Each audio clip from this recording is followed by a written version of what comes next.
Welcome back, everybody. You're here at Behind the Fame, and today we have screen legend, Mr. Ed Begley. He had a son, also a famous actor, Ed Begley Jr. More on him in another video. But today we're going to be discussing Mr. Ed Begley Sr. If you see his face, you'll recognize his face. Imposing figure, wonderful actor. And today we're going to discuss his life and career. So join me, shall you? Ed Begley was an American actor of stage, radio, film, and television, active from the 1910s until 1970, who became known for strong character roles and won an Academy Award for Best Supporting Actor for Sweet Bird of Youth in 1962. He was also notable on radio, Broadway, and television, and is the father of actor and environmental activist Ed Begley Jr. Begley was born Edward James Begley Sr. on March 25, 1901, in Hartford, Connecticut, to Irish immigrant parents Hannah and Michael Joseph Begley. He left school in the 5th grade, worked in carnivals and small circuses. He held jobs such as brush salesman and milkman, and served for years in the U.S. Navy during World War I. Can you believe that? He left school in the 5th grade, so he already knew how to read. And he was a fine actor, so he was reading all these scripts with just a 5th grade education. Can you believe that? Begley began as a Broadway and radio performer, appearing in the 1917 musical Going Up, and later playing key radio roles including Sergeant O'Hara, and on The Fat Man, and Charlie Chan in the long-running mystery series. He moved into films into the late 40s, with notable roles in Body and Soul, 12 Angry Men as Juror Number 10, Odds Against Tomorrow, The Unsinkable Molly Brown, Wild in the Streets, Hang 'em High, and many television guest spots, plus a Tony-winning turn as Matthew Harrison Brady in the stage play Inherit the Wind.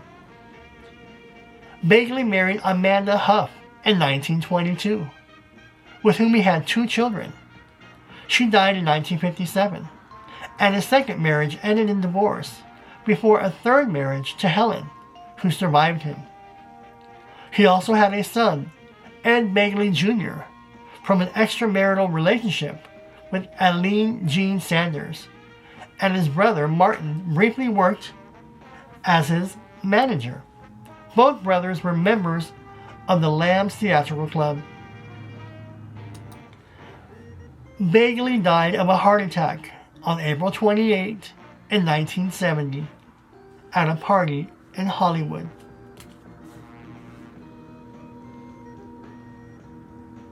He was only 69 and was buried at San Fernando Mission Cemetery in Mission Hills, California. Remembered as a versatile character actor across media, he earned major honors including an Oscar and a Tony, plus multiple Emmy, Golden Globe, Grammy, and Laurel Award nominations. That was the extraordinary life and career of Ed Begley. Now, I was first introduced to Ed Begley, and I've seen several of his movies and appearances on TV shows. But my first exposure to Ed Begley was Chariots of a Man or Chariots of a Fire, Man on a Chariot. I don't know the title of it, but it was from The Fugitive, the TV show The Fugitive with David Jansen, and he was I think a retired judge or retired lawyer, and in a wheelchair. And he was David Jansen went to go see him to see if he can get a retrial on some evidence that was not introduced or that was recently found to free Richard Kimball. Long story short, there's a speech that Ed Begley gave in that episode, Chariot of a Fire. I don't know, you look it up. Just look up Ed Begley on The Fugitive. And that's an amazing episode. Remarkable performance by Ed Begley. One of my favorite episodes of The Fugitive. And that was from 63 to 67. But that I think it also contained Robert Drivas in that episode. But anyways, Ed Begley won me over because he was mean and evil. But then he turns a page in this one episode where you feel sorry for Ed Begley, the character, and you like the guy, and so he made you like him, he made you hate him, and he won you over in just that one performance on The Fugitive. So after that, I started seeing him in other movies and so forth.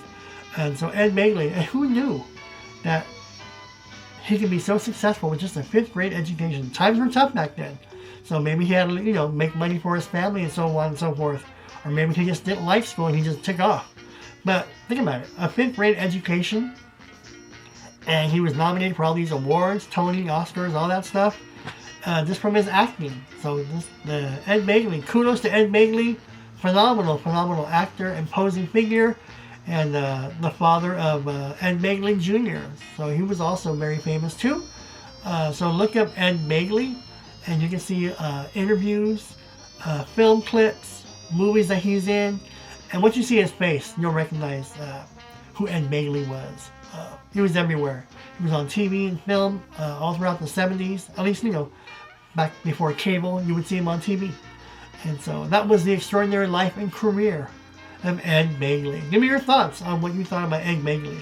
But I encourage you, if you don't know who he is, check him out. Just look up Ed Begley on The Fugitive, and you'll see some clips, if not the episode, you'll see some clips of him on that episode. And real mean guy, but then you end up liking the guy at the very end. So if you can hate a character and then like the character, that's great acting from the actor. Alright, thank you for joining me here. That was the life and career of Ed Begley. Any questions, comments, or feedback, leave them below.